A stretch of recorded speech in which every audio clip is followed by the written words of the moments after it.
అక్రమంగా సంపాదించిన డబ్బు పేదల నోర్లు కొట్టి వాళ్ళ కడుపు కొట్టి ఎన్నికలు రాగానే వాళ్లకు తెలియకుండా వాళ్ళ డబ్బునే వాళ్ళకి పంచుతారు. అలాంటి డబ్బన్నమాట అది. మంజు, అన్న చాలా బాధపడుతున్నాడు. ఎలక్షన్స్ టైంలో డబ్బు పోవడం అది చాలా బాధాకరమైన విషయం. డబ్బు పెట్టి ఎందుకు గెలవాలండి?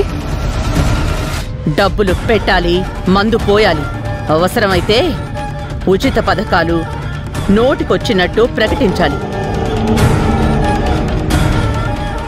అప్పుడే కదా జనాలు జేజేలు కొడతారు, కార్యకర్తలు జెండాలు మోస్తారు. సత్య, నువ్వు లేని లోటైతే కొట్టొచ్చినట్టుగా కనబడుతోందిరా. ఆ టైంలో నువ్వక్కడ ఉండుంటే చాలా తెలివిగా మేనేజ్ చేసుండేవాడివి. డబ్బు పోకుండా ఉండేది. సత్య గారు అదృష్టవంతులు. ఒకవేళ సత్య గారే అక్కడ ఉండి ఉంటే ఈ పాటికి అరెస్ట్ అయి ఉండేవారు. ఏంటి, నా కొడుకు అరెస్ట్ కావాలనుకుంటున్నావా? నా కొడుకు అక్కడ ఉండుంటే మీ పోలీసు వాళ్ళని ముక్కు తిప్పలు పెట్టి ఆ మినిస్టర్ డబ్బుని పోనిచ్చేవాడే కాదు.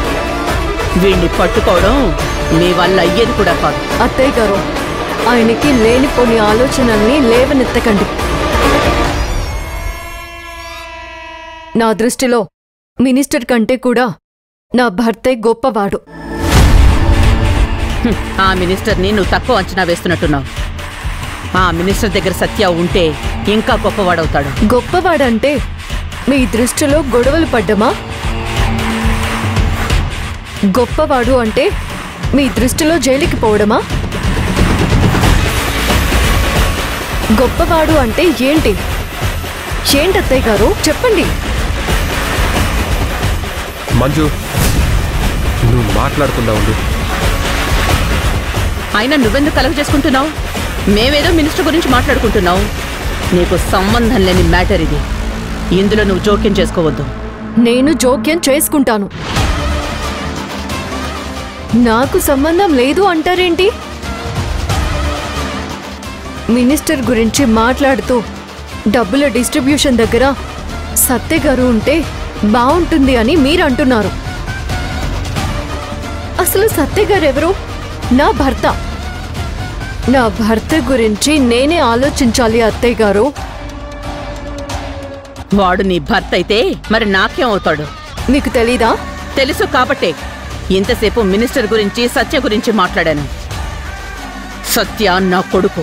ఏ తల్లైనా కొడుకు మంచి కోరుకుంటుంది, చక్కని భవిష్యత్తుని ఆశిస్తుంది. మీలాగా ఓటుకి నోటు పంచమని చెప్పదు. మంజు, నువ్వాగు. పోలీస్ వాళ్ళొస్తే డబ్బులు తీసుకుని దొరకకుండా పారిపోమ్మని చెప్తున్నారు కదా మీ అమ్మగారు. మంజు, నేను చెప్తున్నాను కదా, నువ్వు మాట్లాడుకో. మంజు, ప్రజెంట్ నేను అన్న దగ్గర లేను, సో ఆ టాపిక్ మాట్లాడద్దు. అమ్మా, డబ్బుని పోలీసులు పట్టుకున్నారంటే నా దగ్గర నుంచి వాళ్ళు పట్టుకోలేదు. అందుకే చెప్తున్నాను, మీరు ఆ విషయం గురించి మాట్లాడొద్దు. చూడు మంజు, గొడవలు జరగకుండా ఉంటే మంచిది. నీకు ట్రాన్స్ఫర్ ఆర్డర్ రాగానే మనం వెళ్ళిపోతున్నాం.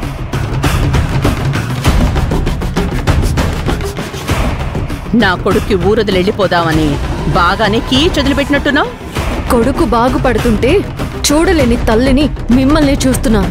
మొగుడు రాజకీయంగా ఎదుగుతుంటే చూడలేని భార్యని నిన్నే చూస్తున్నాను. ఆర్డర్స్ రాగానే వెళ్ళిపోదామన్న నా కొడుకు చేతే ఆ ఆర్డర్ కాపీని చించేలా చేస్తాను, చూస్తూ ఉండు. మీరన్నట్టుగా ఆర్డర్ కాపీని నా భర్త చేత చించిస్తే మిమ్మల్ని కోర్టు బోన్లో నిలబెడతాను.